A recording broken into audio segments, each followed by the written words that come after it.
At ito na naman tayo ulit. So, kakagising ko lang. Upload lang ng ulit. Oh, yay!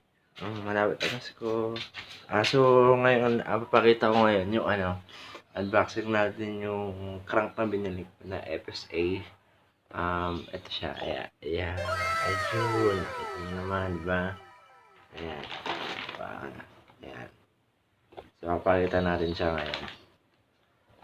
Po siya ngayon. So, actually, nabuksan ko na siya. Nabuksan ko na yung niya. Pero hanggang ganyan pa lang naman. Hindi ko pa siya nakakabit. So, titignan natin. Tignan po natin yan. Wait lang.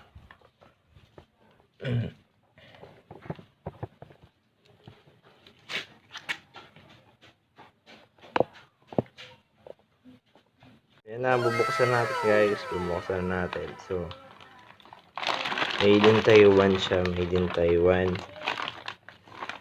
Ayan. Ayan. Okay. Kaya natin yung niya.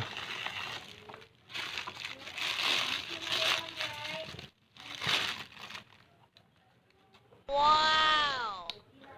So, carbon siya. Carbon yung niya. Arm niya. Ayan. Hindi ko alam kung anong pagka-carbon niya. Pero iba yung nakita niyo yung design. Ayan.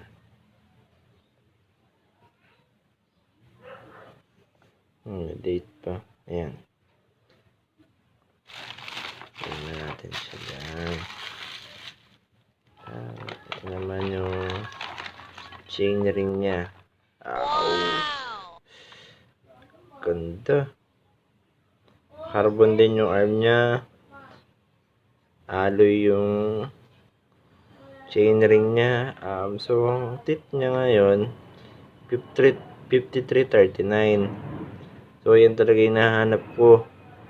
Ito talaga yung gusto ko.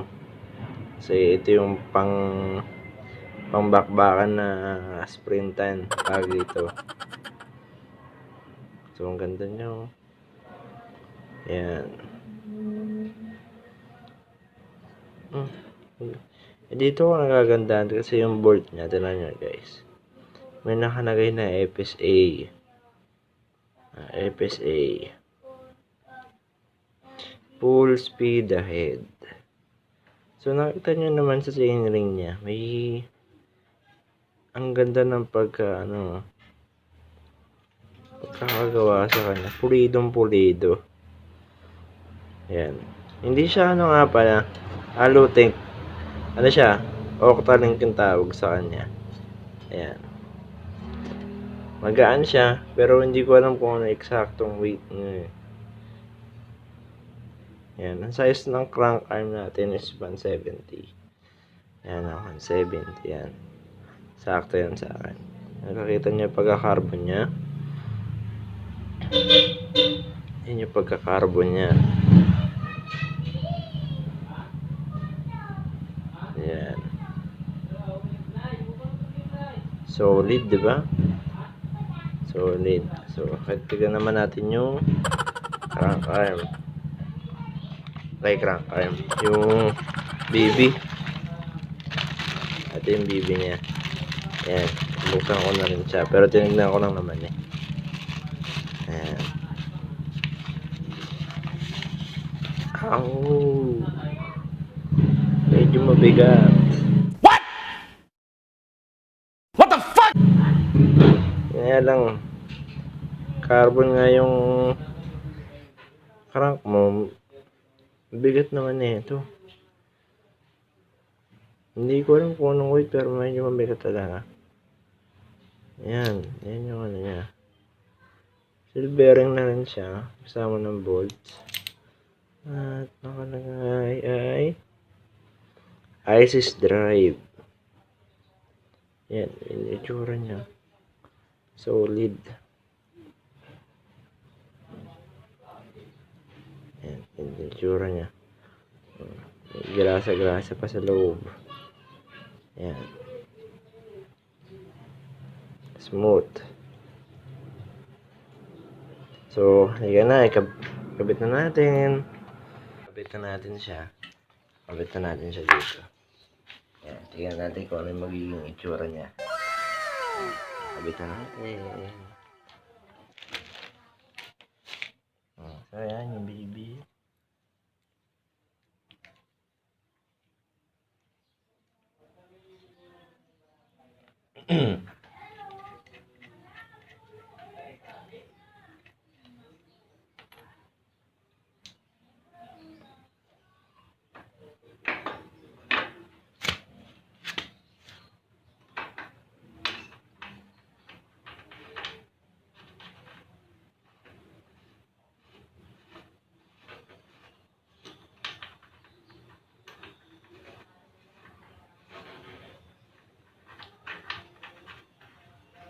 Kailangan medyo dahan-dahan tayo magkakabit niyan.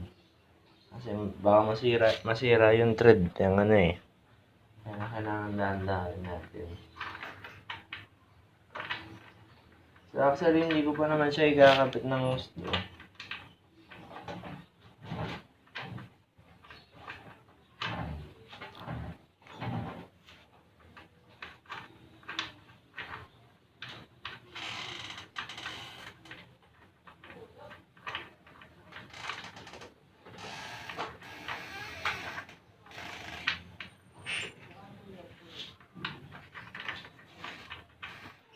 So yun, nakabit na natin yung baby.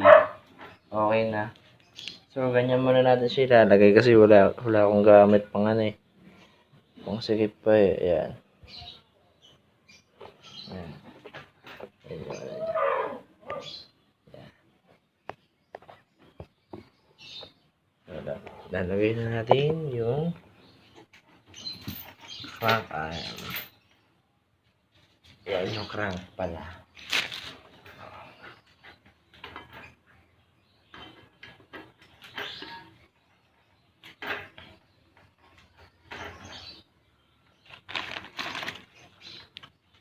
Hindi man natin siya masyado ipapasok kasi wala tayong panghugot na ito eh. Para kung sakaling pisigipan natin yung baby, hindi magawan pa naman paraan. Napakapugi oh.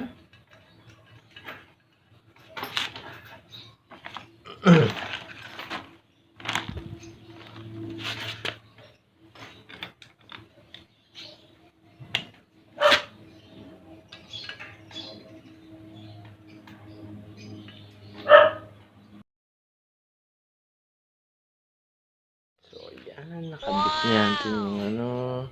So, hindi pa siya sagad. Hindi pa yan. Yan pa. May clearance pa siya. Yan na clearance pa niya. Yan. Yan na siya. Okay. Sa susunod naman yung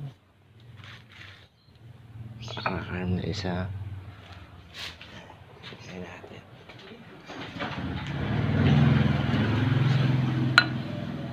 Sulit.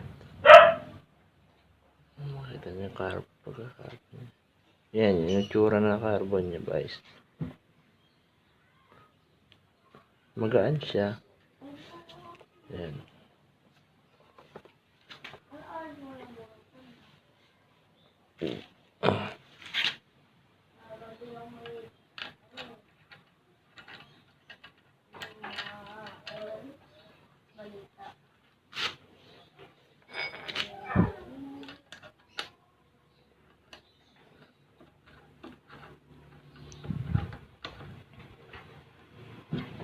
Okay. Na, good to go. Yan. Yan, smooth. May clearance pa siya, yan. Hindi pa natin siya nasasagad. Yan pa yan. Meron pa ikakabit. Kailangan sagad pa yan eh. Kasi wala pa tayong bottom bracket na pantanggal. Baka malaglag, kaya ayusin ko lang. Yan. Nice. Ganda. Solid. Tignan natin kung gaano siya katibay. Yan.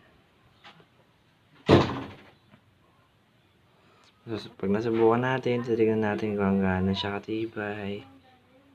So, gagawa rin ako ng review dyan. So, punta tayo sa presyo niya. So, nabili ko lang siya ng 1.9. You serious? 1.9 lang siya. 1.9. Karamihan sa mga nagbibenta ng ganito, puro 2, 5, 3K, ganyan.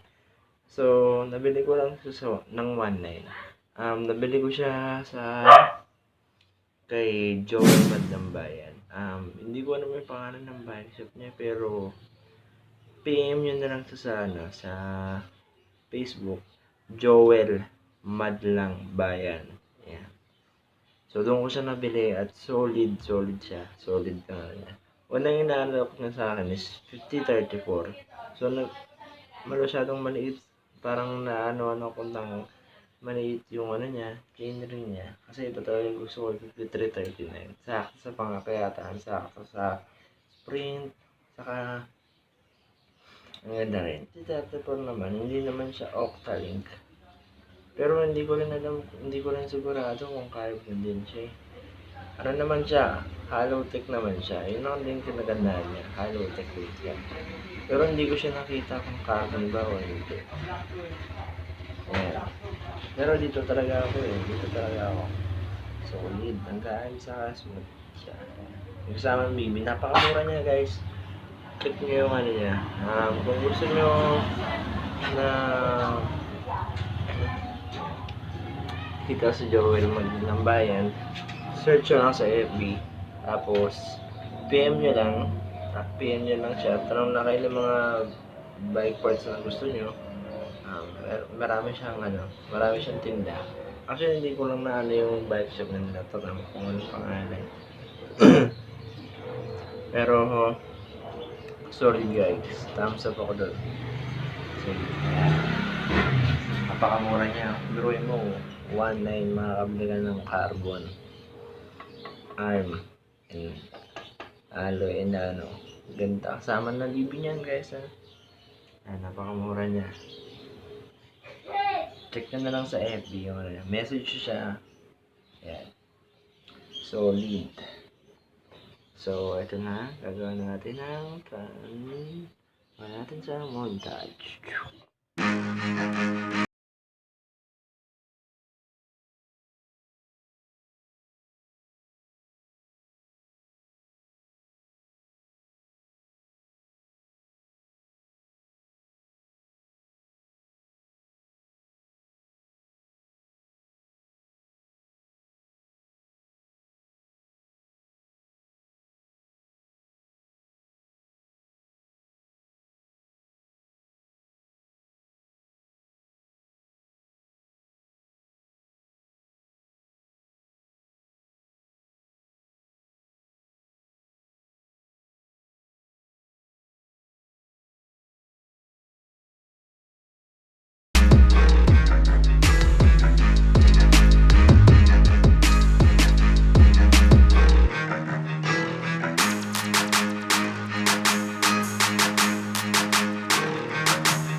Nakita nyo naman at napakaangas at kung nagustuhan nyo yun, please like and subscribe and click mo na rin yung bell para mas lalo tayong updated. Like mo na rin sa our page sa Facebook, Special Project TV, para makikita mo yung bagong update na video. So yun, at salamat, bye-bye.